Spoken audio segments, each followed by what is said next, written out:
Bonjour, bienvenue pour ce nouveau culte proposé par vos pasteurs à distance. Aujourd'hui est un culte particulier puisque c'est le culte des familles pour Noël. Les enfants participeront à ce culte, ils ont produit des dessins que nous projetterons au cours du culte.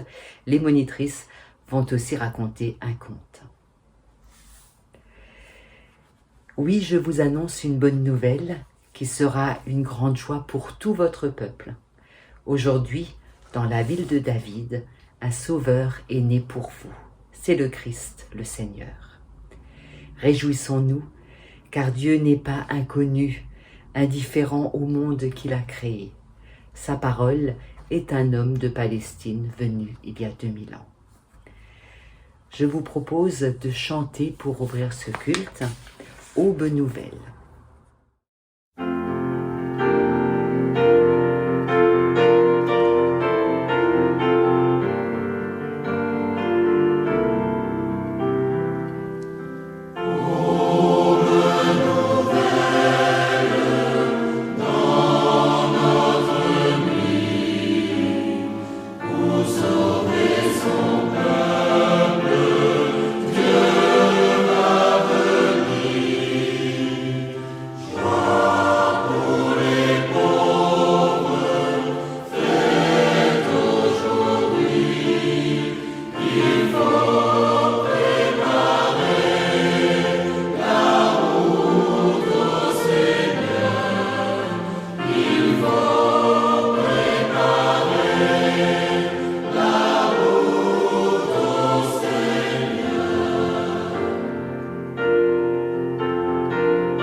je vous invite à prier ensemble avec François d'Assise.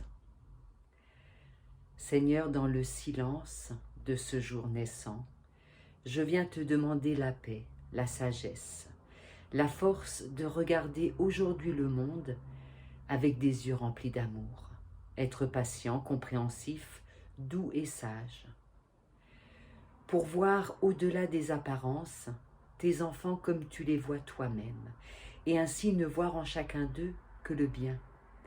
Ferme mes oreilles à la calomnie, garde ma langue de toute malveillance, que seules les pensées qui bénissent demeurent en mon esprit. Que je sois bienveillant et si joyeux que tous ceux qui m'approchent sentent ta présence. Revêt-moi de ta bonté, afin qu'au long du jour, je te révèle. Amen.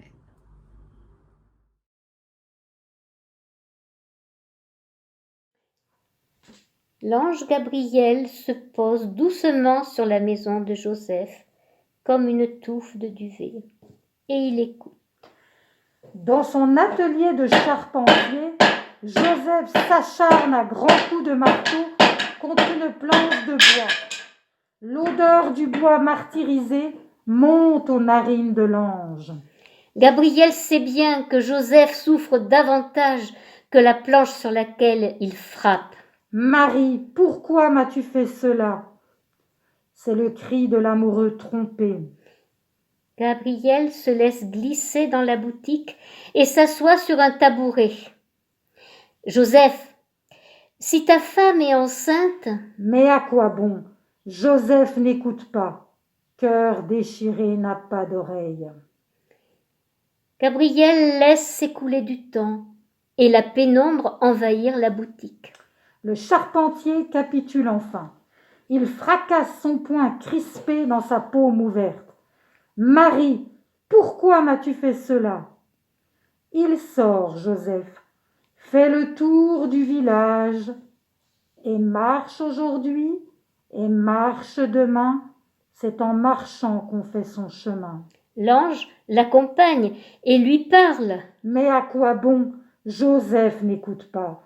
Rentre chez lui, s'allonge sur sa paillasse et sombre dans un sommeil sans étoiles. C'est le moment qu'affectionnent les anges, celui où ils dessinent des rêves contre les parois de votre cerveau, où ils animent des images derrière vos yeux clos, où ils font chanter des mots à vos oreilles. Et puis, ils attendent que vous sortiez de votre oreiller, et ils vous écoutent maugréer. Mensonge, songe, ment. Gabriel le sait bien. Il a essayé de parler au roi Hérode par une nuit d'étoiles. Hérode, ne crains pas l'enfant qui va naître.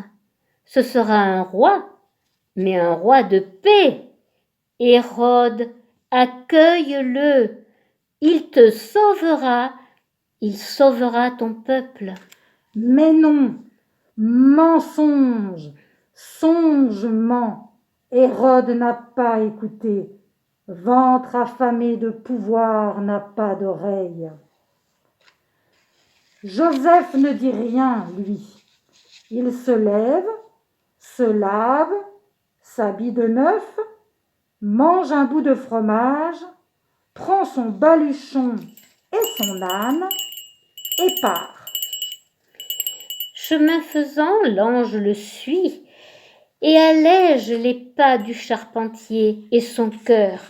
Joseph, ne crains pas, Joseph, ne crains rien. Arrivé à la maison de Marie, ils frappent tous deux à la porte. Marie se réfugie dans les bras de Joseph.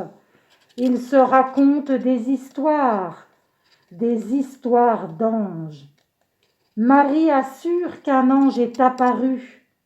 En vrai. Et c'est vrai, se souvient Gabriel. Marie, tu auras un fils et tu lui donneras le nom de Jésus. Pas facile à convaincre la petite Marie. Comment cela se ferait-il ? Et le vieux Zacharie, le père de Jean-Baptiste, Lui, il a résisté bien plus longtemps. Un fils, à mon âge. Gabriel les comprend. Annoncer des nouvelles impossibles aux humains, annoncer une naissance prochaine à un vieillard et à une toute jeune fille, mais il faut être un expert de la confiance pour y arriver. Joseph, lui, ce n'est pas pareil. Il n'attendait qu'à sortir de sa nuit sans étoiles. Joseph, Marie, ils s'aiment ces deux-là. Et Gabriel pense à ses compagnons qui dansent là-haut devant le trône céleste. Il est long le voyage de Nazareth à Bethléem, et marche aujourd'hui et marche demain, c'est en marchant qu'on fait son chemin. Gabriel, chemin faisant, s'entretient avec l'âne et avec la petite vie qui s'éveille sous la robe de Marie. La suite, vous la connaissez, d'autres vous l'ont racontée. Jésus, l'enfant de Marie, a poussé son premier cri. Quand l'enfant quitte la nuit maternelle, il crie à tue-tête pour révéler les secrets appris dans le ventre de sa mère. Alors, l'ange pose son index sur les lèvres du nourrisson. Chut, oublie tout cela. Tu dois maintenant redécouvrir les mystères de la vie. Vérifiez dans un miroir. Le doigt de l'ange laisse un léger sillon entre la bouche et le nez. C'est ce qu'a fait Gabriel à Jésus, mais très très légèrement, en trichant un peu. Quant aux bergers, les bergers. Il a fallu sortir le grand jeu. Les anges des cieux ont sorti leurs plus beaux instruments, pris leurs plus belles voix, et ils ont chanté, et ils les ont réveillés. Jésus est né, Gloire à Dieu au plus haut des cieux. Et les bergers ont quitté les collines pour le village de Bethléem. Et marche aujourd'hui, et marche demain, c'est en marchant qu'on fait son chemin. Et ils sont tous là, les bergers et leurs moutons. Jésus, Marie, Joseph et l'âne et les anges. Gabriel sait bien que d'autres missions l'attendent, qu'il y aura d'autres gens à conduire, à guider, à avertir, à protéger. Mais il se dit, laissons-les à leur bonheur, on verra plus tard. Et il se pose doucement devant le trône céleste, comme une touffe de duvet.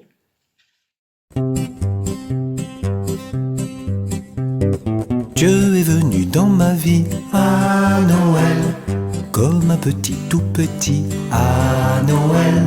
Les puissances font du souci à Noël, mais qui donc est ce Messie à Noël? Jésus est né une nuit à Noël, la mangeoire voici son lit à Noël. Pour un roi quel beau palais à Noël, pour un sauveur quelle idée à Noël. Il a reçu 3 cadeaux à Noël, moi j'en ai eu beaucoup trop à Noël. Mes parents et mes amis à Noël ont vraiment grand appétit à Noël. Et moi je suis au milieu à Noël. Où est-il passé mon Dieu à Noël? Les lumières de la terre à Noël ont-elles caché la misère à Noël? N'oubliez pas cette histoire à Noël, racontez-la tous les soirs à Noël. Ne refermez pas le livre à Noël, donnez-moi le temps de vivre un Noël.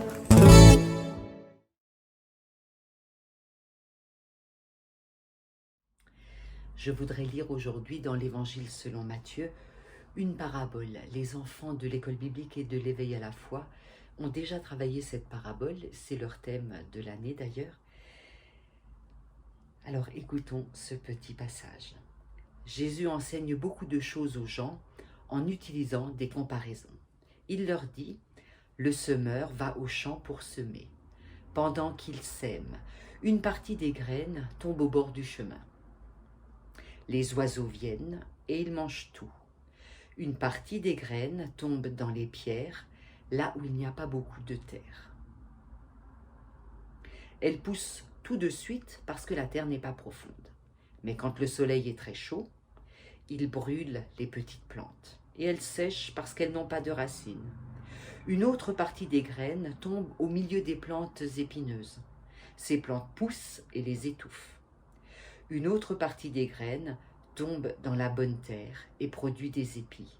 Les uns donnent 100 grains, d'autres 60, d'autres 30. Et Jésus ajoute, celui qui a des oreilles, qu'il écoute. Le semeur dans cette parabole nous fait penser au dictionnaire Larousse qui sème à tout vent. Et on a envie de dire, franchement, c'est pas raisonnable. Quel semeur digne de ce nom lance ses graines même au milieu des épines, dans les ronces et même dans les pierres.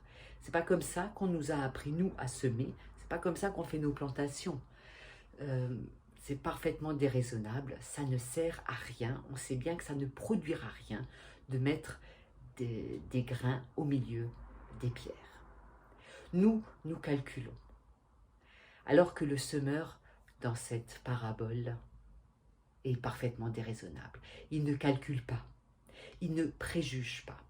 Et très vite, on comprend que l'intérêt de cette parabole, l'enseignement de Jésus, ne porte pas sur une leçon d'agriculture. Jésus ne nous donne pas ici une leçon d'agriculture.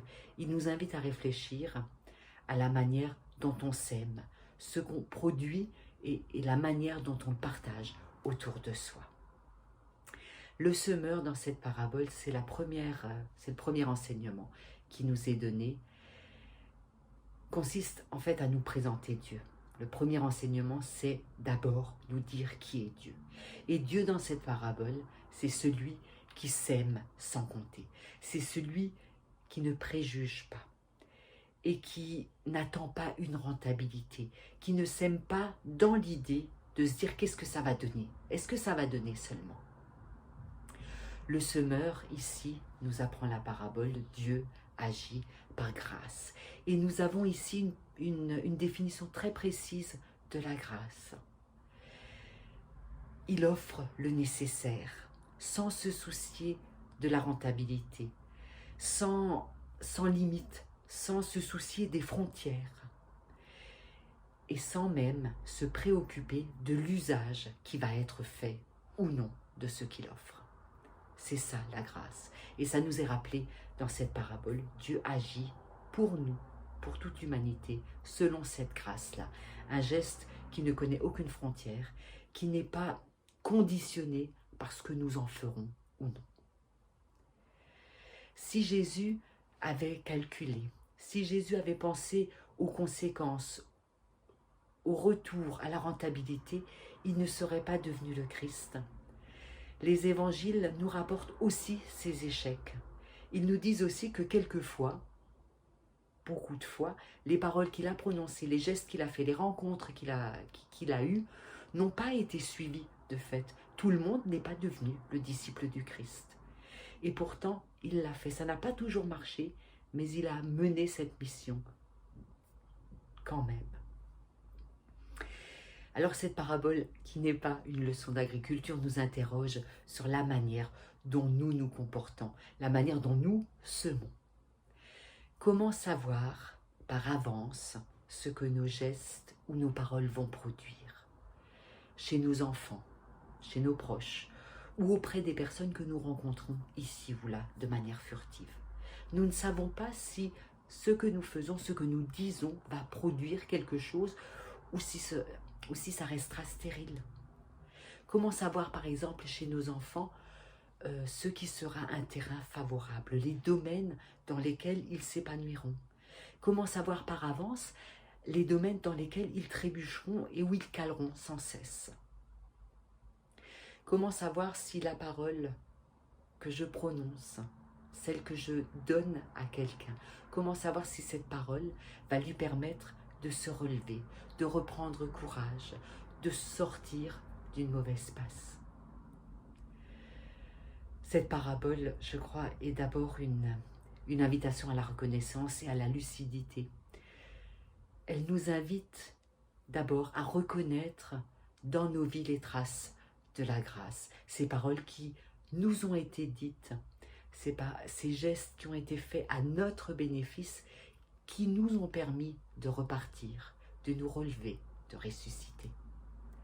Oui, nous pouvons regarder en arrière dans nos vies et réaliser la grâce dont nous avons été au bénéfice. Et puis cette parabole est aussi une invitation à nous inscrire dans cet élan, à nous inscrire dans l'élan de la grâce. Tout ce que nous sèmerons, tout ce que nous dirons ne produira pas forcément du fruit. Tout ne sera pas bien accueilli, tout ne sera pas efficace. Mais l'essentiel, c'est de ne jamais passer à côté d'une belle terre sans lui donner l'occasion de donner le meilleur d'elle-même. Cette parabole est une invitation à donner, parce que nous ne savons pas si là où nous semons est une bonne terre ou une terre qui n'est pas prête à accueillir. Vivre sans limite cette grâce dont nous avons été au bénéfice, c'est ce que cette parabole, je crois, nous invite à faire aujourd'hui, et particulièrement en ce temps de Noël. Amen.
C'est maintenant le moment des annonces. Vous pouvez me mettre en pause pour procéder à l'offrande chez vous si vous le souhaitez. J'aimerais remercier ici et maintenant toutes les personnes qui nous ont envoyé des chèques ou fait des virements ces derniers temps. Merci beaucoup pour ces très beaux cadeaux de Noël. Merci pour votre soutien et votre fidélité. Nous les apprécions énormément. Et puis c'est aussi le moment de remercier tout d'abord notre musicienne Doris Lasland qui nous a régalé avec ses très beaux morceaux de musique.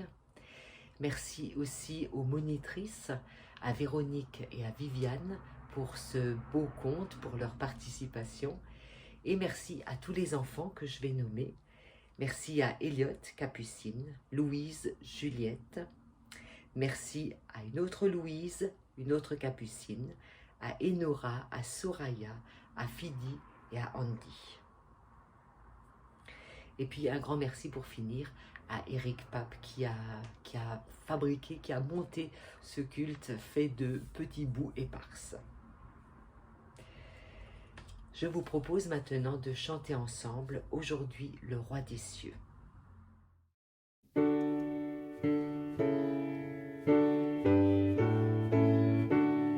Aujourd'hui, le Roi des cieux, au milieu de la nuit, voulut naître chez nous de la Vierge Marie, pour sauver le genre humain, l'arracher au péché, ramener au Seigneur ses enfants égarés. Noël, Noël, Noël, Noël, Jésus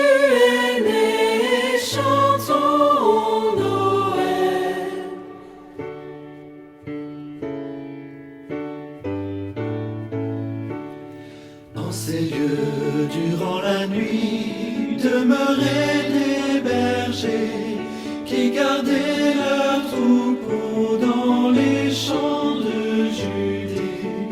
Tout à coup, un messager apparut dans les cieux, et la gloire de Dieu resplendit autour d'eux. Noël, Noël, Noël, Noël, Jésus est né, chantons Noël.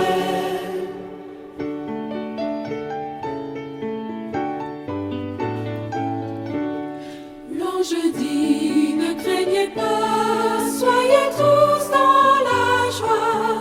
Un sauveur vous est né, c'est le Christ votre roi.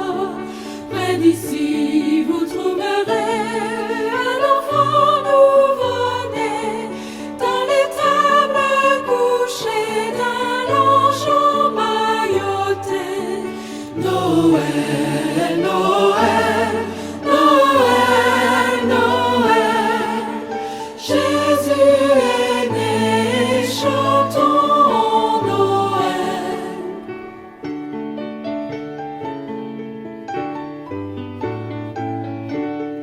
Aussitôt s'emplit le ciel de lumière et de chants, d'une armée d'anges blancs louant Dieu et disant gloire à Dieu dans les hauteurs et sur terre la paix, pour les hommes sur qui Dieu répand sa bonté. Noël, Noël, Noël, Noël, Jésus est né, chantons Noël.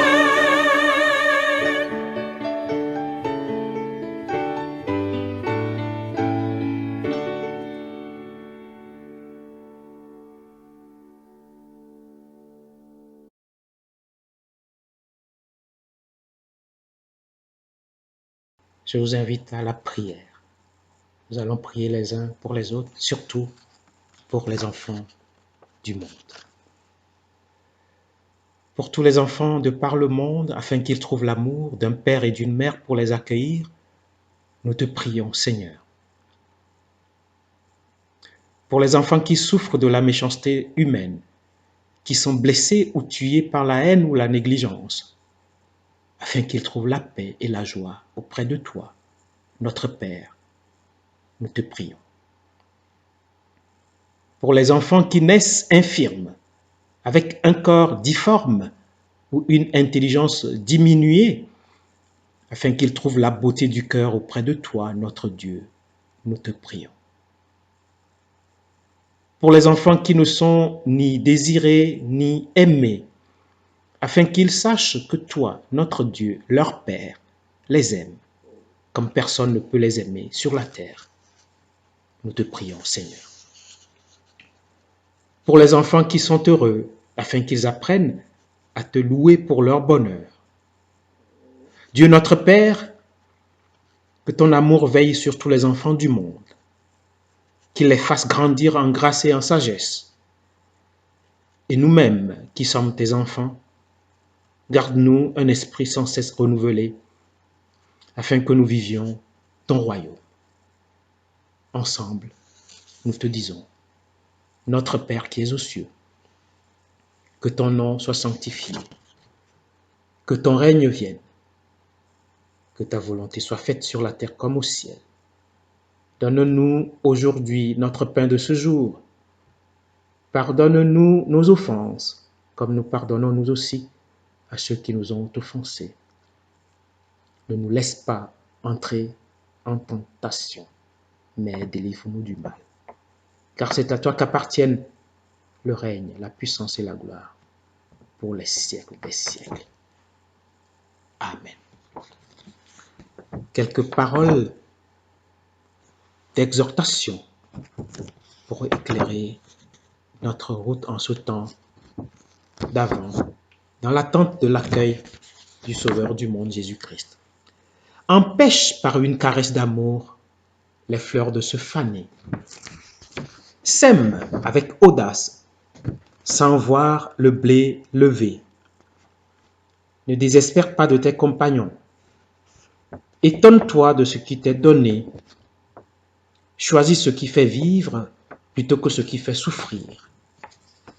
Laisse-toi rejoindre par le Christ quand tu plies les genoux. Que le Dieu de la grâce et de la miséricorde, de la rencontre et de la générosité, le Dieu de la musique et des couleurs, des parfums et des saveurs, vous bénisse et vous garde dès maintenant et pour toujours. Amen.